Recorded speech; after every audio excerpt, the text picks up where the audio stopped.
Friends actor Matthew Perry physically assaulted several women, including his ex-fiancée Molly Hurwitz, in the years leading up to his death, sources close to the late star have sensationally revealed.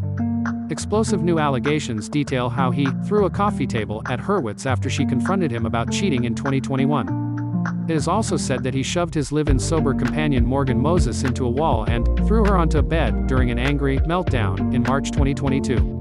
These claims now threaten to tarnish Perry's legacy, following his death aged 54 in October after overdosing on ketamine while in the hot tub at his Pacific Palisades home. They also paint the darkest picture yet of the star's troubled final years.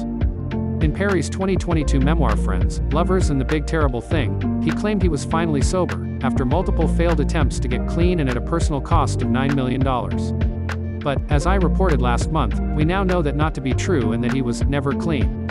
Despite a live-in nursing team, Perry met young girls on dating apps and had them deliver drugs, often Oxycontin, to his $6 million mansion. The amount of ketamine found in his body by investigators was similar to levels used to anesthetize patients in hospital.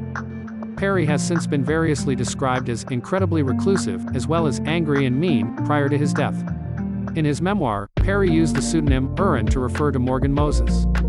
He said she was his best friend, crediting her with saving his life after his colon burst. However, sources now say that, like the sobriety claims, this was a lie.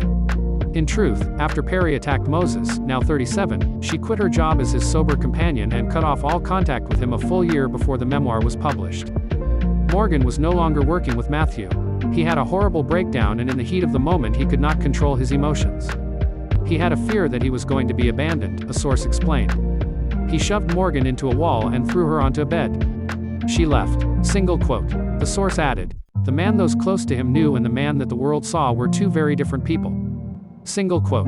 Perry is also said to have been abusive to his former fiancée Molly Hurwitz, a literary talent manager who Perry started dating in 2018. The pair publicly announced the end of their engagement after it emerged in the summer of 2021 that Perry had been flirting with 19-year-old Kate Harrelson on the dating app Raya. But, according to sources with knowledge of their relationship, Hurwitz actually ended the relationship back in February, after a huge fight on Valentine's Day. She is said to have confronted him after discovering he had bought a romantic gift for someone he met, also on a dating app. He threw a coffee table at her and told her that she was crazy, the sources said. He hated that she dumped him and he had terrible abandonment issues. In his memoir, Perry claimed he had proposed to Hurwitz in November 2020 while on drugs and in hospital. "I was high on 800 milligrams of hydrocodone when I asked her to marry me, high as a kite," he wrote. "I was slowly beginning to realize that I was engaged, lived with a woman and 2 dogs. I was not ready for any of this. Needless to say, we broke up." This, sources say, wasn't true, and written with the intent to hurt Hurwitz. Perry was neither in hospital nor high when he proposed. Representatives for Perry didn't respond to requests for comment.